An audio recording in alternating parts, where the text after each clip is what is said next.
So yun mga katotoys 'no, kung makikita ninyo 'no, nagabiyahe-biyahe tayo 'no, nagasakay-sakay tayo sa Baruto 'no, papuntang Guimaras 'no, kaya nagsiksikan tayo dito sa biyahe 'no. Kaya hindi natin namalayan na ganito pala karami yung dagsaan ng mga pasahero papuntang Guimaras. Kaya ang init-init pa na ng panahon pala diri sa may Guimaras kapag Semana Santa 'no, kaya ito nagpila-pila man tayo para makapunta man tayo sa Guimaras na tinatawag nila kasi gusto natin makapunta sa resort na yung gusto natin pupuntahan.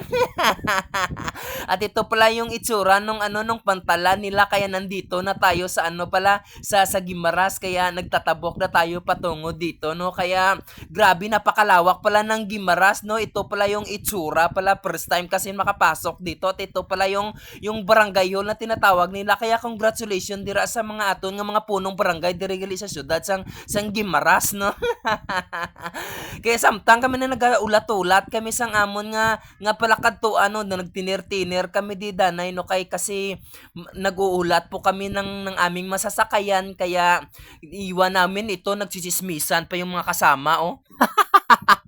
Kaya habang nagsasakay tayo at nagbabiyahe tayo sa pupuntahan nating resort, no? Kaya naglibot-libot muna tayo habang nagsasakay. Ito pala yung pinakamalawak na na manggahan na atin na nasa lubong. No? Ito pala yung mga taniman ng mga manggahan na tinatawag nila dito sa Guimaras.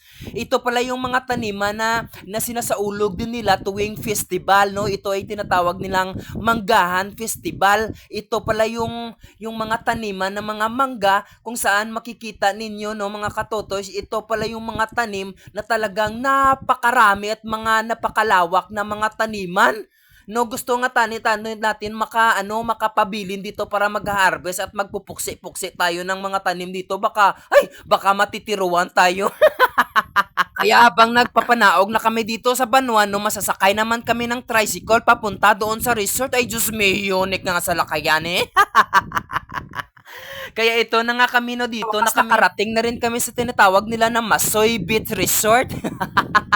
So bago ka pala makapasok, may entrance pala na 20 pesos. No talagang walang entrance na talagang hindi ka makapasok kasi kailangan mo talagang magbayad ng entrance. No ganito na yung itsura nung loob ng ng resort no talagang napakalawak at talagang napakalinis yung paligid no kaya maraming view ka dito makikita no kaya susuriin natin kaya mas marami pa yung taong nauna pala dito sa amin. No grabe no napakatino at linis-linis talaga yung tubig dito pala sa Guimaras kaya abang-abangan natin to kaya maliligo tayo sa Makadali. Kaya bago tayo maliligo, no, kaya lilibutin muna natin yung paligid at para makikita natin kung ano talaga yung napakagandang view nandito. No, kung makikita ninyo napakalaking mga bato-bato dito sa paligid, no, parang talagang bugtong hininga dito kasi parang akala mo nasa ibang lugar ka. No, talagang parang nasa kuweba ka ng marina, no. Parang talagang makikita mo dito yung mga dugong. No, napakaganda at napakamalawak dito yung lugar na talagang ma-amaze ka sa mga palibot dito sa resort nga ganito, no? At siyempre no, bago ang lahat no, hindi gid yan na yan madududula, iya yung mukbang na tinatawag eh, no? No, so bagong lahat na bago magliligo ang lahat kaya kumakain muna kami no kaya nagsalo-salo muna kami bago kami lahat magsialisan. No, grabe no first time na talagang ito ginagawa namin at talaga first time kong mga ganitong mga kamot-kamot na pakainan-kainan.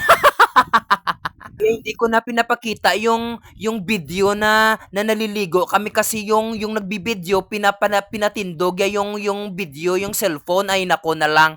So, this is the end of our video. No? So, kung bago ka pa lang sa channel ko, don't forget to react, shares, and video. Once again, this is me, yours, Totoy. Bye!